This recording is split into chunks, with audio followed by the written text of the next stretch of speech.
Estudié en un momento en que la salud mental era el espacio de los hospitales psiquiátricos. O sea, el protagonismo de la salud mental estaba situada en esos lugares.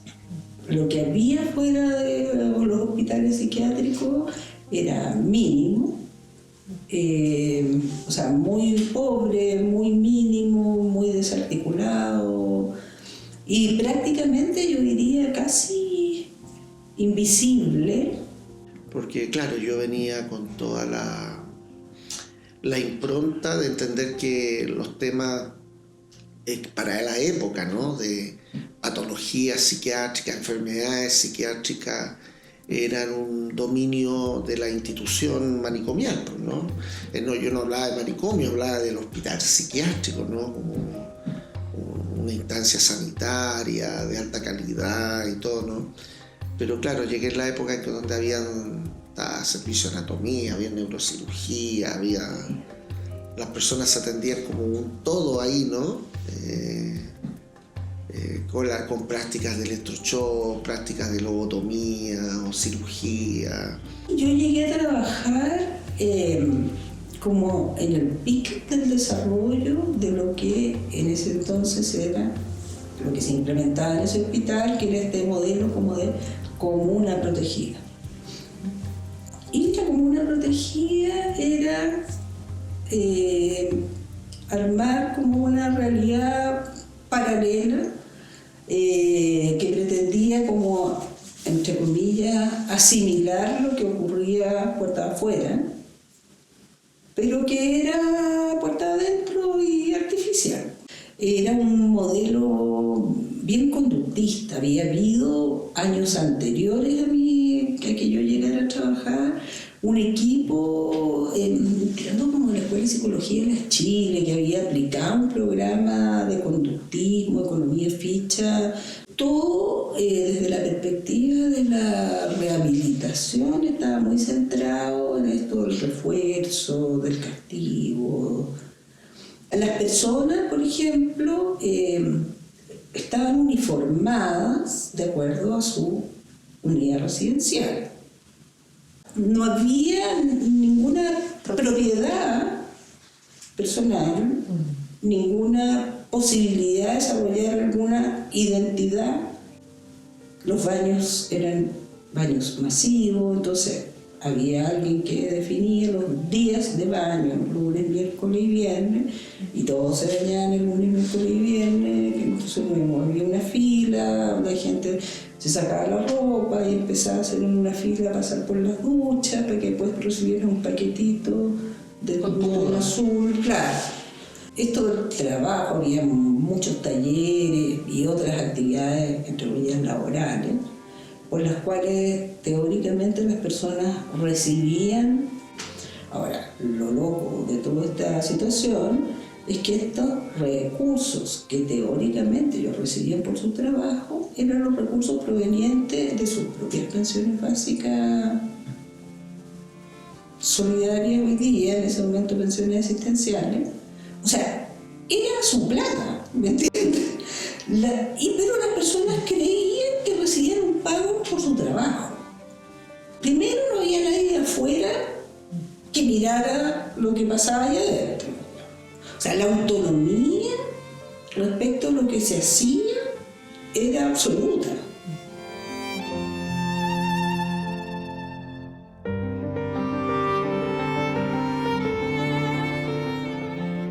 La formación profesional a partir de lo político que se dio en el escenario de la dictadura, con todo este proceso previo que se ancla ahí, a lo mejor para mí fueron de alguna manera experiencias que me facilitaron la ruptura con aquello que te deja amarrado, encadenado, que es lo técnico profesional, lo científico y lo disciplinar, en la lógica que la neutralidad, los científicos no pueden ser involucrados, las enfermedades no tienen que ver con los fenómenos sociales, históricos.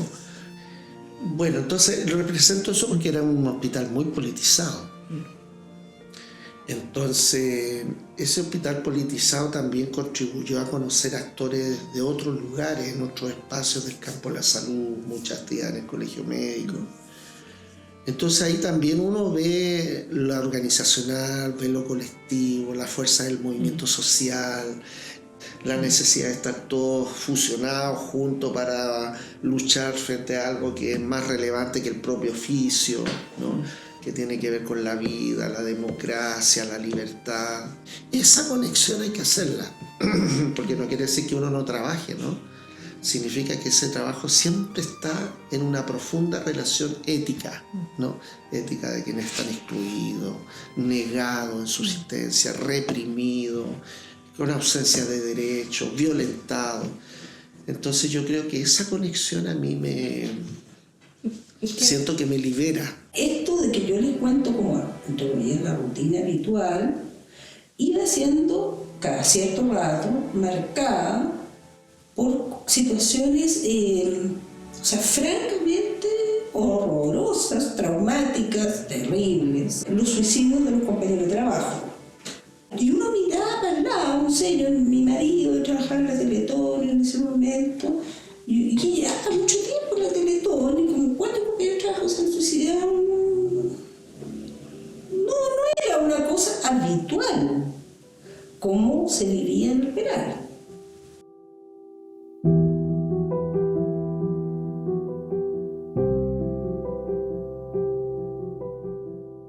Entonces ahí, claro, aparece toda la lógica del trauma, aparece toda la lógica del sufrimiento psíquico, ¿no? Que a uno lo tensiona, ¿no? Pues si es un trastorno pre- y postsináptico de la dopamina, y cuando te dicen trauma, churra, uno empieza ya como que te invierte, te ponen en el otro lado, ¿no? Y no es enfermedad, es sufrimiento. Nosotros establecimos una posición muy crítica con respecto al estrés postraumático, ¿no? Profundamente crítica a las ONG con respecto a eso, ¿no? Sino más bien entender que el trauma podría tener un fenómeno de estrés postraumático, pero en el fondo es trauma, ¿no? Y el trauma siempre es un proceso relacional, colectivo, del cual uno forma parte, ¿no? Uno también está en el marco del propio trauma, ¿no? En una posición a lo mejor diferente, a lo mejor uno mismo detenido, torturado, también con su propia experiencia, compartiendo la experiencia de otras y otros, ¿no? En aquello que se llama el vínculo comprometido, todos esos elementos donde a ti primero que te ponen es, mire, para hacer terapia quiero saber si estáis de acuerdo o no estás de acuerdo con la dictadura, pues es una condición básica, ¿no? O mira, quiero confianza contigo porque te veo en la marcha, ¿no? Entonces, claro, todas estas experiencias que fueron incorporando trauma, daño vicario, vínculo comprometido, grupos Valin, lo psicosocial, la psicosocialidad puesta siempre como un elemento central. Y yo creo que eso se expresa, por ejemplo, cuando después del atentado, en particular a mí me sacan del servicio de trabajo, eran como las 3 de la tarde, me llevan a la oficina personal que la habían transformado en una oficina de interrogación. Me llegó la CNI, me detiene, que estaba como muy vinculado a las prácticas de resistencia y de lucha contra la dictadura por el sector salud, psiquiatría. Entonces, claro, muchas compañeras y compañeros después del atentado desapareciendo del hospital, pero buscándolos, ¿no? Yo por mi parte yo también trabajaba como dirigente público en el colegio, en los colegios profesionales, como dirigente público también en el colegio terapeuta. ¿Y te interrogan claro, me interrogaron ahí, después me sacaron y me llevaron. Entonces, ¿Para dónde? A centro de detención. Pues. Ahí tuve un día, de un día para otro que no más que suficiente, sí, pero que fue, claro, uno piensa que fue el día siguiente del atentado y te sacan del hospital psiquiátrico, uno piensa que no vuelve nunca más.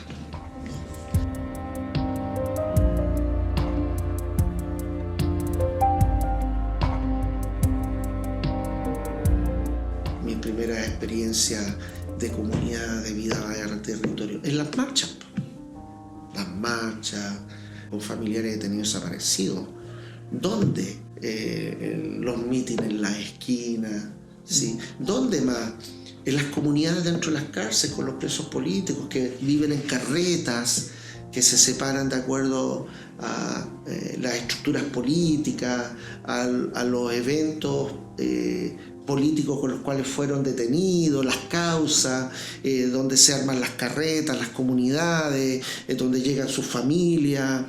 Y como uno estaba, Sintra, como todas las organizaciones que trabajamos en esto, estábamos apoyados por la cooperación internacional, ¿no? Fondos contra la tortura de la ONU, no sé, pues Amnesty Internacional. Nosotros estábamos financiados por la Agencia de Cooperación Danesa. Entonces, eso respaldaba que se podía entrar, la red que fue reconocida, eso fue parte de la lucha, ¿no? Que claro, uno igual lo revisaba, hacían todas las cosas, igual lo seguían por fuera, después uno salía, igual lo seguían, uno sabía que tenía siempre a alguien cerca, porque claro, cada uno era posible de conectar, ese grupo que estaba preso con las orgánicas externas. Y ahí se abrió un mundo distinto para la comprensión de todo. Pero eso, lo que dinamizó eso, fue el golpe de Estado, la violación a los derechos humanos, el terrorismo y la aparición de problemática en el campo de la salud mental, profundamente arraigada a la experiencia traumática de la violación a los derechos humanos, tortura, familiares detenidos desaparecidos, ejecutados, sobrevivientes de ejecuciones, qué sé yo. Esa es la primera experiencia que tengo, que hace que yo salga, articule mi experiencia psiquiátrica y me vaya a esta ONG que se llama Sintras, ¿no?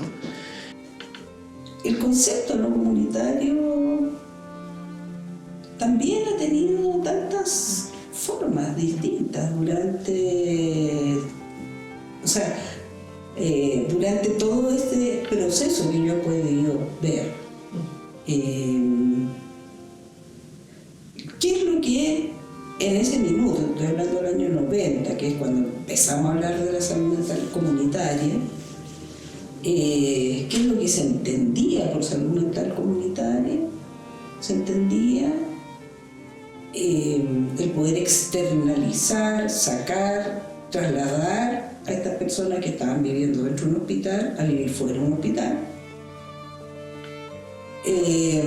Y se entendía a trasladar esta atención a otros establecimientos de salud,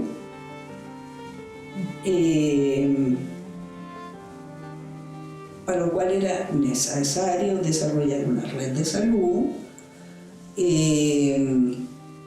desarrollar dispositivos que pudiesen atender ambulatoriamente a estas personas que ya no vivían dentro de un hospital, sino que vivían en una casa afuera. Ese era el concepto de lo comunitario. O sea, la visión que uno puede tener hoy día de trabajo de salud mental comunitaria, pensaba más del trabajo en la comunidad o con la comunidad, o sea, eso era invisible. O sea, la comunidad era lo que estaba fuera del psiquiátrico, ¿me entiendes? No había más comunidad que eso. Efectivamente, el avance, el desarrollo de la red fue una cosa exponencial. O sea, la cantidad de recursos de salud. Cuando yo llegué a trabajar al servicio respecto a lo que hay hoy día, es un desarrollo francamente exponencial. Que yo creo que una de las principales debilidades que ha tenido el sistema de salud en esto de, entre comillas, el modelo de atención comunitaria y salud mental, es ponernos de acuerdo conceptualmente en qué es lo que estamos entendiendo por este enfoque comunitario. El modelo de atención de salud, donde se pretende hacer salud mental, no es un modelo que valora, es un modelo biomédico, predominantemente biomédico. Entonces, este enfoque de por sí ya es contracultural con la estructura en la que está. Sigue siendo un error esta cosa que queda tan evidentemente plasmada en todos los modelos de gestión, de hablar del modelo de atención integral con enfoque familiar y comunitario y el modelo de atención comunitaria y salud mental como dos cosas. Todo este periodo como en salud, entre, no sé, el 2005, 2006, donde se instala fuertemente el tema como los determinantes sociales de la salud, yo creo que es un concepto súper clave, súper clave, pero que está la dificultad en la operacionalización de cómo entonces la práctica integra este concepto. A ver, yo creo que de las cosas que de las que en lo personal me siento más orgullosa, por decirlo de alguna forma, y que yo creo que hemos tenido un mayor desarrollo en el Servicio Sur, tiene que ver con el trabajo en red. La red de salud, donde efectivamente tenemos un trabajo que yo creo que no se da en todas partes, de una fluidez en el tránsito de las personas por la red y equipos que se conocen, que están articulados, vinculados, que se tienen confianza. Y ahí es como cambiar esta lógica de la coordinación con el intersector, de pasar de la coordinación al trabajo colaborativo, ¿me entiendes? Con el intersector, poniendo a la persona al centro y poniéndonos, o sea, y trabajando colaborativamente, en conjunto, de manera integrada, en beneficio de esa persona, esa familia, no sé, pero desde el cómo nos ponemos de acuerdo o miramos en conjunto cuáles son sus necesidades y cómo cada uno puede contribuir a mejorar esa realidad. Da lo mismo quién hace qué, ¿me entiendes? Lo hará, no sé, el que tiene el mejor vínculo, el que tiene los mejores recursos, el que o en algún momento lo puede hacer uno y en otro momento lo puede hacer otro. El tema es que nos pongamos de acuerdo, porque todavía estamos en el nivel institucional. Este avance a mirar la comunidad como un recurso, ¿sabes? O sea, si no solo lo institucional son los recursos con los que disponemos, sino que también en la comunidad hay muchos recursos que no vemos. Lo que hay que hacer es generar las condiciones para que las cosas se resuelvan, se tienen que resolver, ¿cachai? Y se tienen que resolver con equipos que trabajan en conjunto, que se conocen, que se ponen de acuerdo, que ven cómo se ayudan unos con otros. A mí me cuesta mucho entender la resistencia cuando finalmente es mucho más fácil para todos tratando de resolver situaciones muy terribles que viven personas en la que inciden muchos factores distintos. O sea, la posibilidad de logro es ninguno, o sea, es pura frustración, pura, no sé, ¿me entiendes? A diferencia de cuando se puedan juntar con otros que tal vez contribuyen un poquito desde acá, yo desde allá, y vamos conversando y vamos viendo cómo lo hacemos mejor. O sea, es un alivio para el equipo, ¿cachai? Pero además yo creo que el impacto que eso tiene es infinitamente